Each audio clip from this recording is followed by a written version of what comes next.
এক জঙ্গলের মাঝে ছিল নরম ঘাসে ভরা এক খোলা মাঠ। সেই মাঠে থাকতো একটি শান্ত সাদা গরু। তার নাম ধবলি। সে সারাদিন ঘাস খেত আর পাখিদের গান শুনে মুগ্ধ হতো। একদিন সকালে আকাশ থেকে উড়ে এলো একটি সাদা সারস পাখি।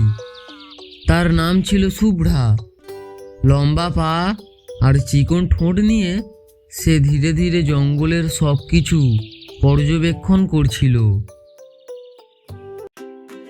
ধবলি দূর থেকে সারস পাখিকে দেখতে পেল। সে আগ্রহে ধীরে ধীরে এলো। ধবলি শুভ্রার কাছে এসে বলল, হ্যালো, তুমি এখানে কি করছো? শুভ্রা হেসে বলল, আমি শুধু চারপাশ দেখছি আর আনন্দ উপভোগ করছি।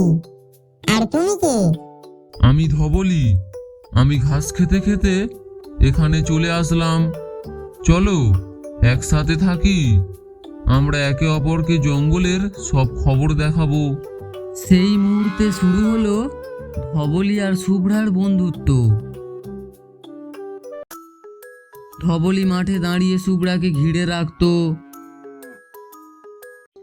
আর শুভ্রা আকাশ থেকে জঙ্গলের সব খবর আনতো।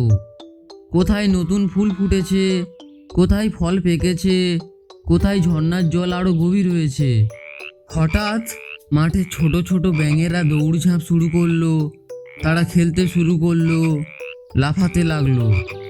ধবলি এবং শুভ্রা উভয়ই হাসতে লাগলো। ধবলি বলল, দেখো, তারা ঠিক আমাদের মতো ঘাস খেতে খেতে মজা করছে। শুভ্রা আকাশে চক্কর দিতে দিতে বলল, এমন মজা কোথাও পারি না। আমরা তো একসাথে জঙ্গলের সব আনন্দ উপভোগ করছি। সেই দিন থেকে ধবলি আর শুভ্রা কেবল বন্ধু নয়, তারা জঙ্গলের ছোট ছোট প্রাণীদের সঙ্গে খেলতো, মাঠে দৌড়ঝাঁপ করতো আর একসাথে হাসি ভাগ করে নিত।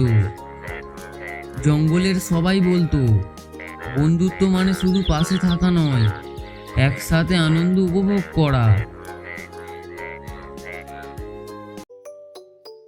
তো ছোট্ট বন্ধুরা, এই গল্প থেকে আমরা শিখলাম, বন্ধু মানে একে অপরকে পাশে রাখা এবং একসাথে আনন্দ ভাগ করে নেওয়া।